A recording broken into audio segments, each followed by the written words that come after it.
I think fear is the right word. I think fear is there as a mechanism to make us alert. I think it's important, especially in AI, not to be yelling bomb in a theater every year about AGIs around the corner. We are living still in a human-led, AI-assisted world, one where we have various degrees of capabilities in AI, from the ability to write code or language or use it to even write a song for your child. But the reality of it is that the models are increasing so fast in capabilities that we are going to end up in a world that is no longer developer-led and AI-assisted, in a world where we have to reckon and ask ourselves the question, when we have AI that's more capable than us in doing the tasks and objectives we give it, what does our role become? If we know that AI is going to become an increasingly larger part of our life, of our work life, and of our personal life, is to just spend time with it. Because as you're spending time with it, you're going to see the progress, and you're going to be able to start answering parts of these questions over time in bits as you see that AI is becoming a tool. Maybe some of the fears that we have today are very warranted, but you can be part of the conversation then on how you want the world to look like, both to your leaders in business and in government. Welcome to Meet the Leader. I am excited to introduce you to Eiso Kant. He is the founder and CTO of Poolside AI. He's going to talk to us about the advantages that this technology has ahead. How are you, Eiso? I'm doing good. Why don't we talk a little bit about, in broad strokes, the strategic potential of AI, because I think that's going to set us up for some of our conversation here. There's a little bit of a gap between the strategic potential of AI and really how we're employing it right now, for the most part. Can you talk a little bit about how most people are using it now? So if we take your two questions from what is the strategic potential of AI and what's the gap that we see today, and versus how is AI being deployed today? AI today is, frankly, in almost all manners employed as an assistant, right? We are living still in a human-led, AI-assisted world, one where we have various degrees of capabilities in AI for various different types of activities, from the ability to write code or language or use it to even write a song for your child. And so what we're finding is that we are starting to understand what the capabilities currently are, and we're deploying them where they're useful. But the reality is that across the industry, Poolside and several other players have kind of converged on the same point where we can see massive acceleration. And I always kind of asterisk this with the fact that the last couple of years, I haven't been running around saying AGI is 12 months away. But the reality is where we sit today from industry building foundational AI is that we're looking at an 18-month optimistic, and I would say 36 months pessimistic window in which AI is going to become as capable as, frankly, all knowledge work that humans today are doing across a whole host of fields, starting with the ability to write code, but also, frankly, in lots of other areas that we, frankly, today employ people. As we're thinking about this, what are maybe ways that we should be using or could be using it that, we're going to have to work up to? What does that look like? So if we take this 18 to 36 month window, what we're going to see is a very rapid acceleration of progress in AI. We're going from places where AI might be slightly useful or delivering you 10 or 15% productivity, if that's in writing code, where Poolside is heavily focused and oriented, or if that's in helping you in your day-to-day basis in your role as project manager or journalist or leader. The fact of the matter is that everybody today, in my view, should already start using AI, because what is happening is that the progress curve is happening so fast that what AI might not be able to do today, you're frankly very likely going to be able to see it do in the next several years. And so starting to get a sense of where the capabilities are today for you in your role, have a conversation. These models and AI is currently, in most cases, deployed, or at least the type of AI we talk about, in a way that you're able to have a natural conversation with it. And so start trying it out in different areas that are relevant to you, either in your personal life or that are economically valuable to what you're doing. But frankly, I think the most important message that I've been trying to drive home is that we have a really hard time of living on an exponential. We are currently in a moment where leaders like myself in industry are kind of standing up and saying, guys, our own timelines have just compressed massively. And we are going to look at a world where intelligence is no longer something that is only our domain. It's something that we can scale up on compute. And this is going to have a lot of second and third order effects, a lot of positive effect in terms of the amount of progress we can make in everything from science to driving down the cost of goods to its raw materials over time. But it's also, frankly, going to have negative externalities that come from something that is happening so fast. And so that's kind of the message I hope to try to get across here. Why don't you tell us a little bit about Poolside AI, what it does, and the problems that it's solving? So Poolside is a frontier AI company, and we're fundamentally in the race towards AGI, closing the gap between human capabilities in AI and where the models are today. Now, we've decided to take the path towards AGI by focusing first on models' capabilities to write code and build software and to reason. And frankly, our view has been since early on that the first major economically valuable capability where we're going to see the gap close between human capabilities and AI is going to be software development and software engineering.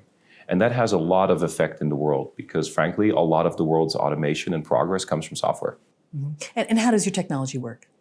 So we are building foundation models. And so you might have heard of large language models, foundation models. And the way I often at a high level like to think about what is happening in these models that we're training to become more capable of artificial intelligence is that we take extremely large orders of magnitude of data, far larger than it requires a human to learn anything. Think the scale or size of the internet. And we're compressing it into what's a neural network. And that compression of data in a neural network forces generalization, forces learning. And so to the end, this is how we built them. Now, there's a lot more to this. But to the end user, the way they work is that the interface to them is incredibly natural, right? Something we haven't seen before. We can actually talk in language with it. And the reason these models first became most capable in their ability to understand and interact in language is because that's the massive data set that we had. The internet has been the first place that we've used to train these models. And the internet is full of massive amounts of language. But what the internet didn't have was the thinking and reasoning chains that we as humans create before we put the output work, right? Before we write the article that we publish. And it didn't have some of the feedback that we get in our own learning. In the domain of coding, when you're learning how to code, you have access, of course, to resources that you're reading, but you're also actually doing the act of writing code. And when you're wrong, your computer is telling you when you're wrong. And it's that very deterministic feedback that allows us to make AI more capable.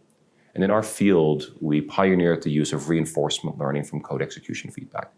The ability to take something like coding that is deterministic, that follows rules, that we can simulate, and create the world's largest simulated environment. Today's over 500,000 real-world software projects where the AI goes in, it attempts different solutions, and it learns when it's right and wrong. And what we're seeing, just like a human, except at many orders of magnitude, more skilled data required, AI is very rapidly progressing its ability to think and to actually create the correct output. And how will this change how a human is involved in writing code, maybe even in a few years? How will that evolve? It's a very good question. Today we live in a developer-led, software developer-led, AI-assisted world. And in that world, what we're seeing over the coming months and year is that the assistance becomes increasingly more capable. We're able to give it higher level objectives and have a lot more reliability in the answers. We're able to give it harder tasks where it can explore different solutions for us, often faster than we possibly could ourselves, and get to correct outcomes. Now, right now, we're still at a state in the world where AI is incredibly useful, driving anywhere from 15 to 30% productivity gains. But the reality of it is that the models are increasing so fast in capabilities that we are going to end up in a world that is no longer developer-led and AI-assisted, in a world where we have to reckon and ask ourselves the question, when we have AI that's more capable than us in doing the tasks and objectives we give it, what does our role become? And frankly, that's a long discussion, probably more than this short podcast. And it's frankly the question I think that should be on a lot of our minds, because it's not just up to AI leaders to figure this out. I think this is for all of society and also, frankly, for government to be thinking about, because it will have both massive positive economic impact, but also negative externalities. What are some impact stories that you have already from Poolside AI, so we can kind of understand the efficiencies it has and also its potential? So what we're seeing today is that we can come into enterprises. Poolside today is exclusively available for enterprises that have anywhere from 3,000 developers up to 60 or 100, even sometimes 200,000 developers in scale.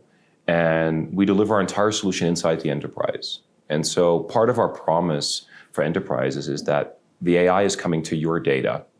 Their data is not coming to the AI. And what we're seeing in practice is that we're putting this in the hands of developers.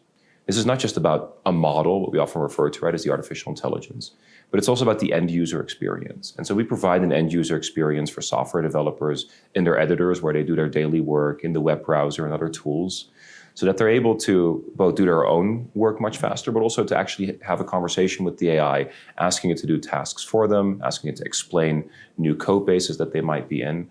And what we're seeing is that currently the world of AI and productivity for software development sits anywhere from 10 to 30%. And if you think about software, organizations, engineers are everywhere.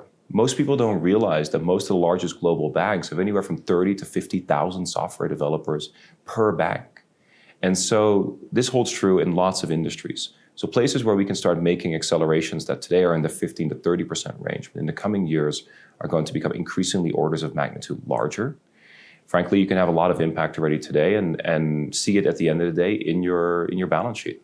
And how will this change the labor force for those who are in software development?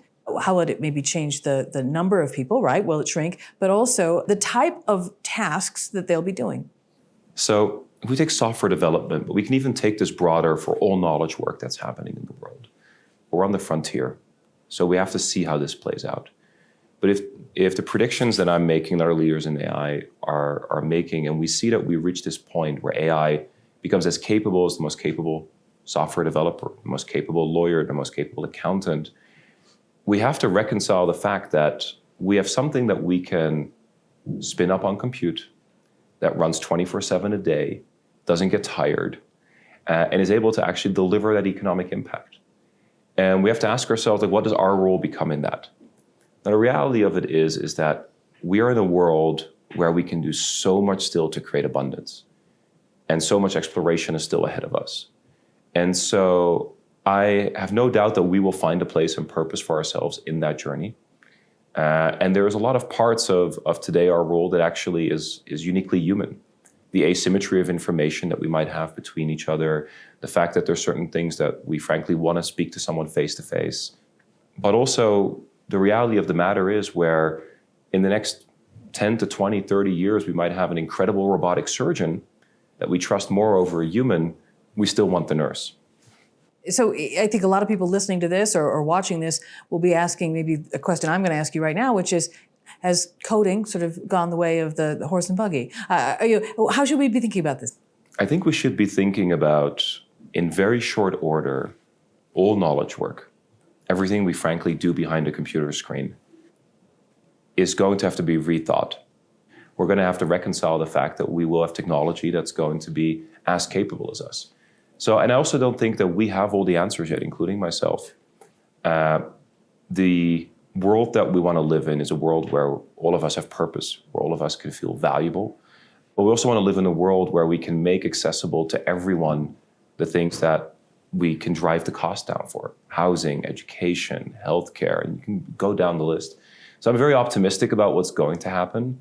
But at the same time, we do have to reconcile the fact that when in history, and we've seen this throughout industrial revolutions, there have been a lot of people left behind. And frankly, for this time, it's the first time in history where we have a technology that is going to impact so many of us at scale. Our Future of Jobs report had a couple interesting statistics. One is that 40% of skills are sort of about to change.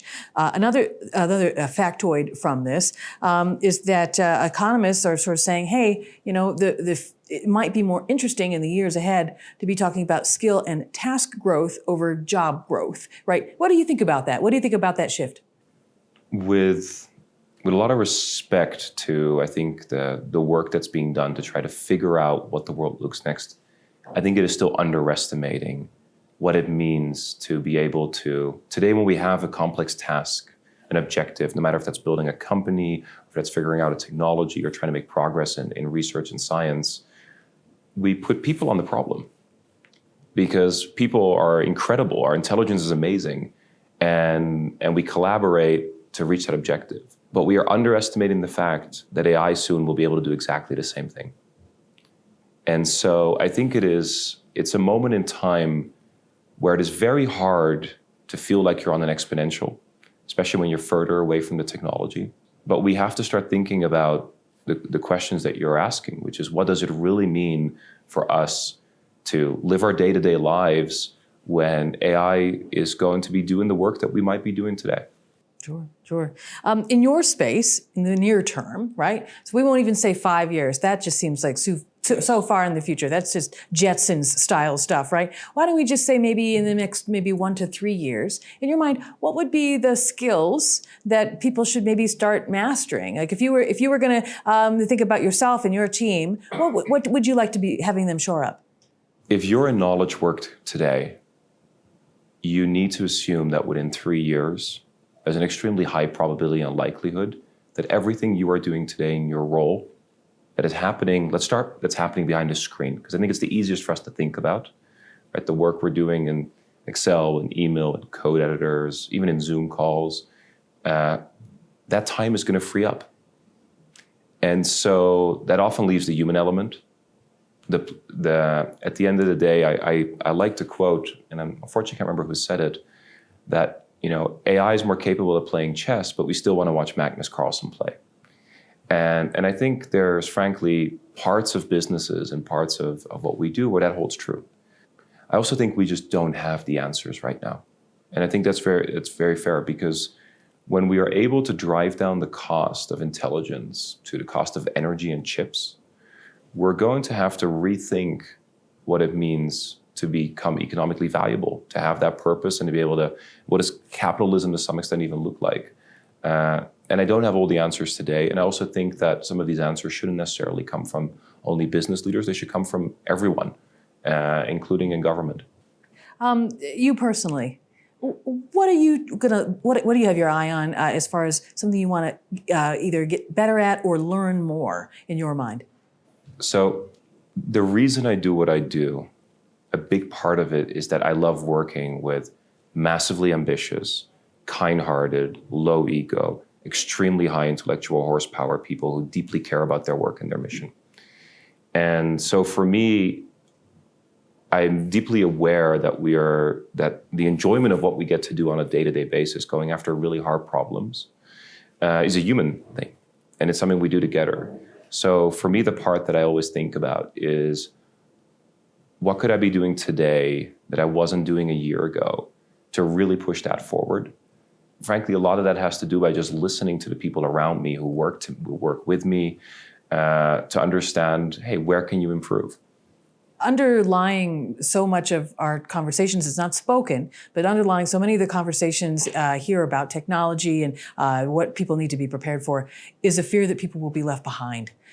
Whether it's staffs, whether it's people who are already being underserved, or even leaders itself, right? Because as businesses become, they need to stay relevant to be going concerns, right? How do you deal with this very natural fear of wanting to stay current and stay relevant and stay up to date in this very, very fast moving landscape?